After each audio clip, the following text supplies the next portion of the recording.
செல்வியும் அனுவும் நேரம் ராமேஸ்வரம் போயிட்டு வந்திருப்பாங்க. ராமேஸ்வரம் போன டிராவலிங்லாம் எப்படி இருந்ததுன்னு நம்ம போய் கேட்டு வரலாம். அனு, செல்வி ரெண்டு பேரும் இங்க தான் இருக்கீங்களா? சரி, வெளிய நின்னு என்ன பண்ணிட்டு இருக்கீங்க? வீட்ல காய்கறி எல்லாம் ஒண்ணும் இல்ல, அதான் கடைக்கு போலாமான்னு நின்னு பேசிட்டு இருக்கோம்க்கா. சரி, நீங்க என்ன இந்த பக்கம்? அட அதுவா அனு, நீங்க ராமேஸ்வரம் போனீங்களே, அதான் ராமேஸ்வரத்துல என்னென்ன பாத்தீங்க, எப்படி இருந்தது, நல்லா என்ஜாய் பண்ணீங்களான்னு கேட்கலான்னு வந்தேன். நல்லா இருந்ததுக்கா. கைலக்கா, உங்களுக்காக செல்வி அக்கா ஒண்ணு கொண்டு வந்திருக்காங்க. இருங்க, அத போய் செல்வி அக்கா எடுத்துட்டு வருவாங்க. நான் போய் உடனே எடுத்துட்டு வர இருங்க. கைலக்கா, உங்களுக்கு ஒண்ணு தெரியுமா? செல்வி அக்கா என்ன எடுத்துட்டு வர போறாங்க தெரியுமா? நீங்க ராமேஸ்வரத்துல பாம்பன் பாலத்தை பார்க்கணும்னு நீங்க செல்வி அக்காட்ட சொல்லிட்டு இருந்தீங்களாம். நாங்க ராமேஸ்வரம் போகவும் அந்த பாலத்தை உங்களுக்காக வீடியோ எடுத்துட்டு வந்திருக்காங்க தெரியுமா? என்னது, செல்வி பாம்பன் பாலத்தை வீடியோ எடுத்துட்டு வந்திருக்கறாளா? எனக்காகவா? என் மேல செல்விக்கு எவ்வளவு பாசம், என்னால வர முடியலன்றதுக்காக அவ எனக்காக வீடியோலாம் எடுத்துட்டு வந்திருக்கா. அது மட்டும் இல்லக்கா, பாம்பன் பாலம் ரொம்ப அழகா ரெடி பண்ணிருக்காங்க தெரியுமா? அந்த வீடியோ பாத்தீங்கன்னா நீங்களே அசந்து போயிருவீங்க. ஃபர்ஸ்ட் பாம்பன் பாலம் எப்படி இருந்தது உங்களுக்கே தெரியும் தானே? இப்ப எப்படி தெரியுமா இருக்கு? அப்படியே அந்த பாலமே மேல தூக்கும், அந்த மாதிரி ரெடி பண்ணிருக்காங்க. அனு, நீ ஒவ்வொன்னு சொல்ல சொல்ல எனக்கு பார்க்க ரொம்ப ஆர்வமா இருக்கு.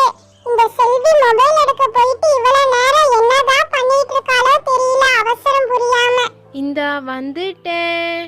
என்ன அனு, என்ன கையல், சாரி லேட் ஆயிருச்சா?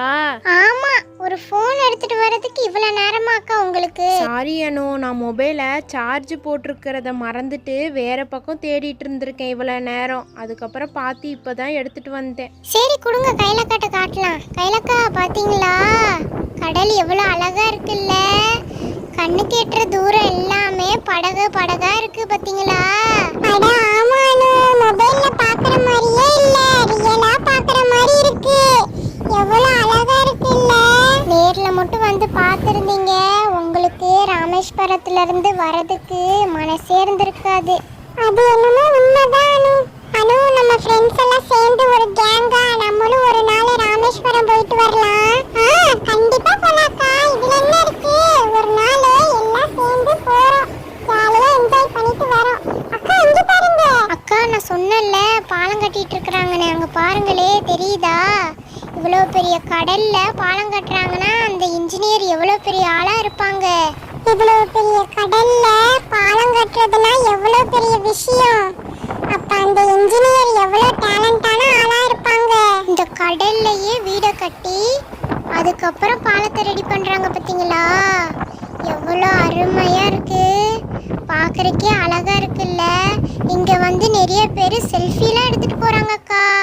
நம்மளும் எடுத்துருக்கலாம், ஆனா நம்ம தான் கேங்கா போகவே இல்லையே. ஒரு நாள் கேங்கா போறோம், இந்த பாலத்துக்கிட்ட நின்று செல்ஃபி எடுக்கிறோம், இன்ஸ்டாகிராம்ல போட்டு லைக் வாங்குறோம். ஆமா ஆமா அனு, இங்க மட்டும் நின்னு போட்டோ எடுத்து இன்ஸ்டாகிராம்ல போட்டோம், லைக் எல்லாம் பிச்சுக்கும். அனு, அங்க பாரு, கடலுக்குள்ள வீடெல்லாம் இருக்கு. ஆமா, அந்த வீட்ல தங்கி இருந்துதான் இந்த பாலத்தையே ரெடி பண்றாங்க. அக்கா அக்கா, நல்லா கவனிச்சு பாருங்களே, அங்க ஒயிட் கலர்ல தெரியுதா? அதுதாக்கா பாலம்.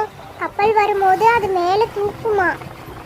இந்த பாலம் கட்டி முடிச்சோன்ட்டு ஒரு நாள் கண்டிப்பா நம்ம ராமேஸ்வரம் போயே ஆகணும். ஆமா, கண்டிப்பா ஒரு நாள் போயே ஆகணும். ஃப்ரெண்ட்ஸ் எல்லாம் சேர்ந்து ஜாலியா என்ஜாய் பண்ணிட்டு வரோம்.